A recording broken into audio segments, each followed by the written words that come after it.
Barakatah Yahweh, Barakatah Yahushai, double honors unto the apostles of Great Millstone, who I learned the truth from, and salutations unto you brothers and you few sisters out there that do take heed. This lesson is I'm gonna bring out scriptures and talk about how the Lord he's gonna cover his elect. He's gonna protect his elect from the coming destruction that is coming. That is on its way. There's a storm coming. And it's going to include a lot of destruction. So without further ado, this is Psalms 27 verse 2. When the wicked, even mine enemies and my foes, came up upon me to eat up my flesh, they stumbled and fell. Though an host should encamp against me, my heart shall not fear. Though war should rise against me, in this will I be confident. You see that? And in the ancient world, when King David went to war, he was confident because he had seers. One of his seers was actually a man called Gad. He was David's seer.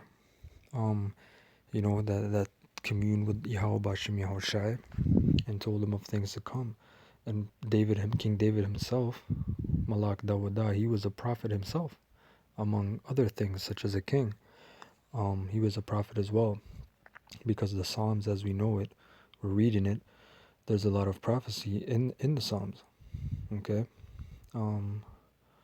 Verse 4, one thing have I desired of the Lord Yahweh, that will I seek after, that I may dwell in the house of the Lord Yahweh all the days of my life, to behold the beauty of the Lord Yahweh, and to inquire in his temple. For in the time of trouble he shall hide me in his pavilion. In the secret of his tabernacle shall he hide me. He shall set me upon a rock.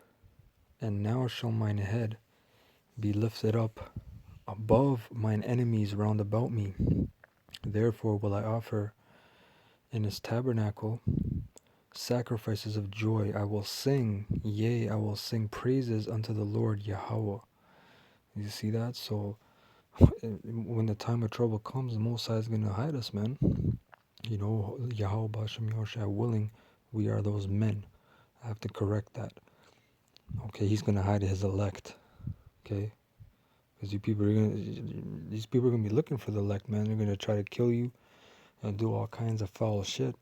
But Yahweh Bashem Yahushua, he's going to protect his men as he always did. And then I'm going to bring out Psalms 31, verse 4 to 24. Yeah, this is a good scripture right here. This is verse 4. Pull me out of the net that they have laid privily for me, for thou art my strength. Into thine hand I commit my spirit. Thou hast redeemed me, O Lord Yahweh, power of truth. See, that's heavy, man. So, brothers and sisters, man, you gotta, into thine hand I commit my spirit, man. You gotta completely be confident in the power of the Lord, man. You have to hand him your spirit, man. You gotta just take everything as it comes. As the scripture says in Sirach 2, make not haste in time of trouble, right? Verse 6, I have hated them that regard lying vanities, but I trust in the Lord Yahweh. I will be glad and rejoice in thy mercy, for thou hast considered my trouble. Thou hast known my soul in adversities, man. The Lord knows the trouble that we go through. And he considers our troubles, and he has known our soul in adversities, man, in perils. Verse 8, and hast not shut me up into the hand of the enemy. Thou hast set my feet in a large room.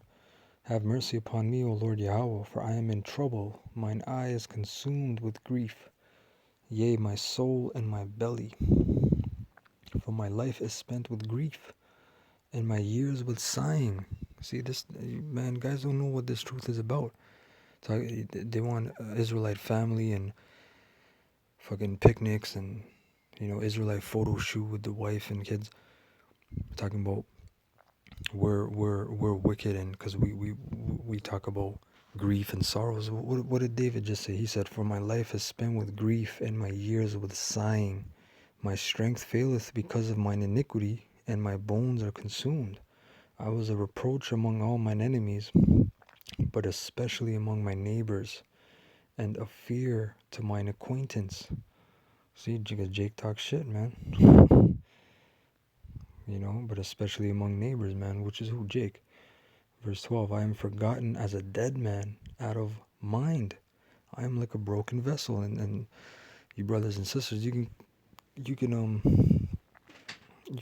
relate to that, man, because you're probably like the black sheep in your family. Oh, what does he do? Oh, he's crazy. He's on the corner talking and yelling and cursing people out and talking about Jesus is the devil. Whatever kind of stuff they talk about, which is fine, because it's all part of it, man. It's all part of who we are, what we're meant to do, what we're meant to be.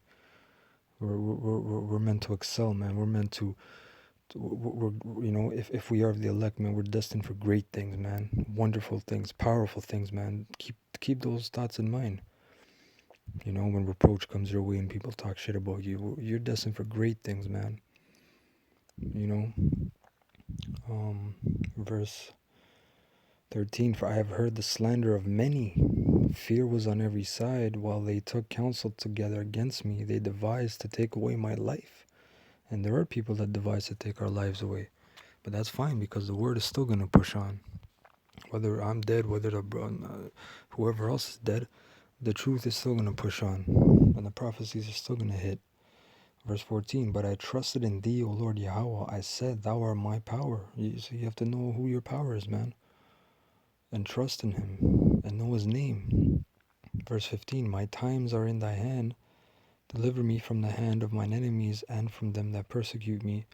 Make thy face to shine upon thy servant. Save me for thy mercies' sake. Let me not be ashamed, O Lord Yahweh, for I have called upon thee. Let the wicked be ashamed, and let them be silent in the grave. Let the lying lips be put to silence, which speak grievous things proudly and contemptuously against the righteous.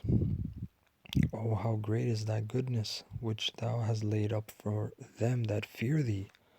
You see that? And it tells you in another chapter in the book of Psalms that in the Lord's, I'm roughly paraphrasing, that in the Lord's right hand are pleasures evermore. Okay? So in this kingdom, man, pleasures is what? Dealing with hoes, doing drugs, buying corruptible material, vain things, having to worry about those things being stolen, having to look over your shoulder. That's the goodness in this kingdom, but we're looking for goodness on the right hand side.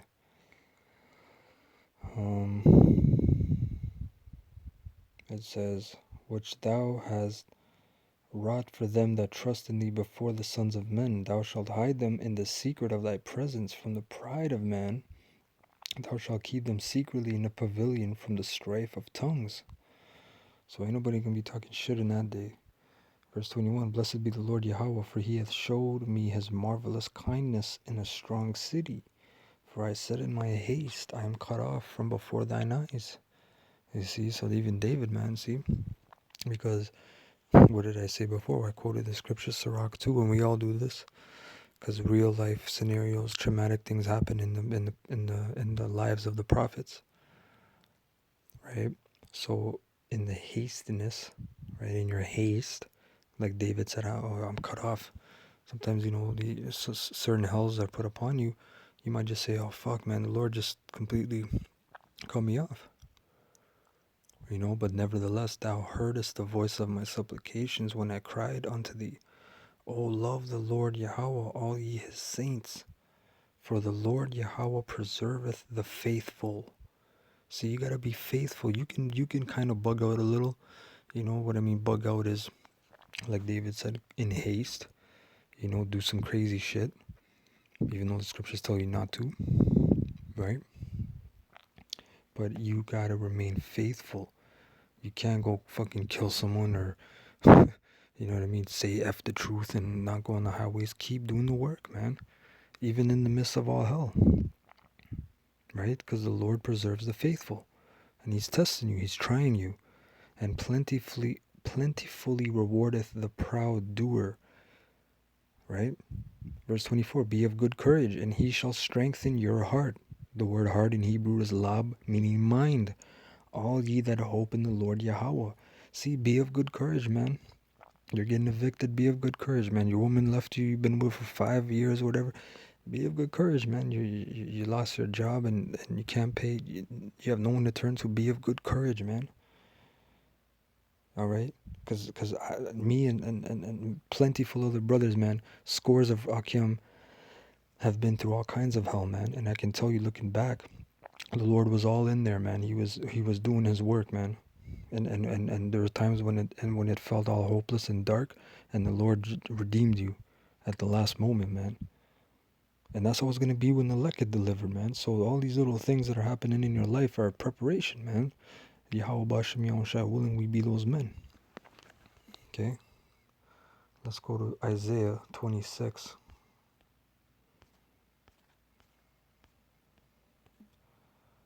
Verse 20. Right? It says, come, my people, enter thou into thy chambers, and shut thy doors about thee. Hide thyself as it were for a little moment, until the indignation be overpassed. You see that? So what are these chambers, man? It's the chariots. The Lord is going to deliver his elect. Until what? Until the indignation, which the word indignation means righteous anger, be overpassed, man. The missiles, I mean, we talk about the missiles, man. The missiles are going to make a fucking spectacular noise, man.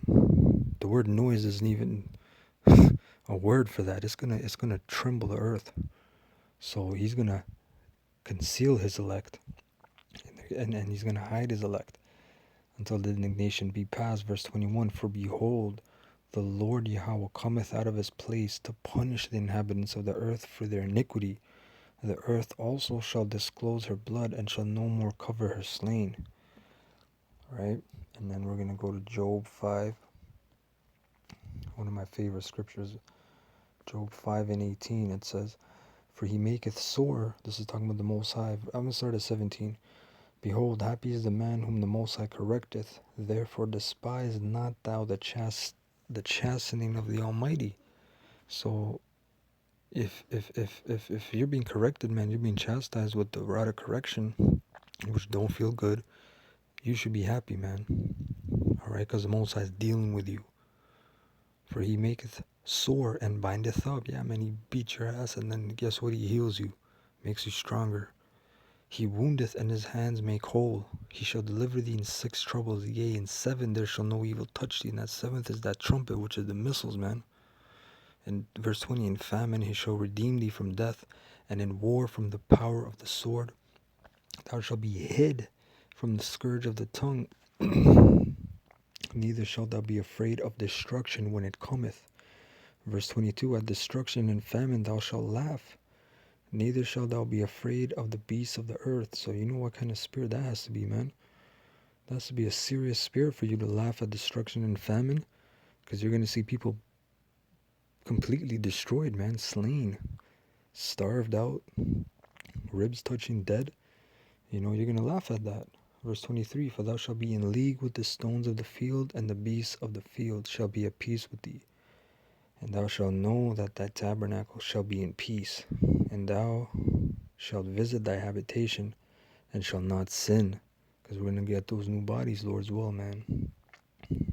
Verse 25, thou shalt know also that thy seed shall be great, and thine offspring as the grass of the earth, man. Okay, because that's another scripture that proves we're going to have sex in the kingdom. Because how are your offspring? How are you supposed to have offspring? As the grass of the earth, man. You know how plentiful that is? Alright, so with that, I hope you brothers and sisters learned something. And like I said, man, be of good courage for those going through hell, as we all are. Okay, tighten up. I want to say Barakatah Yahweh, Barakatah Yahweh Shai, double honors unto the apostles of Great Millstone, who I learned the truth from, the great teachers. And shalom and salutations unto you brothers and you few sisters that do take heed. Shalom.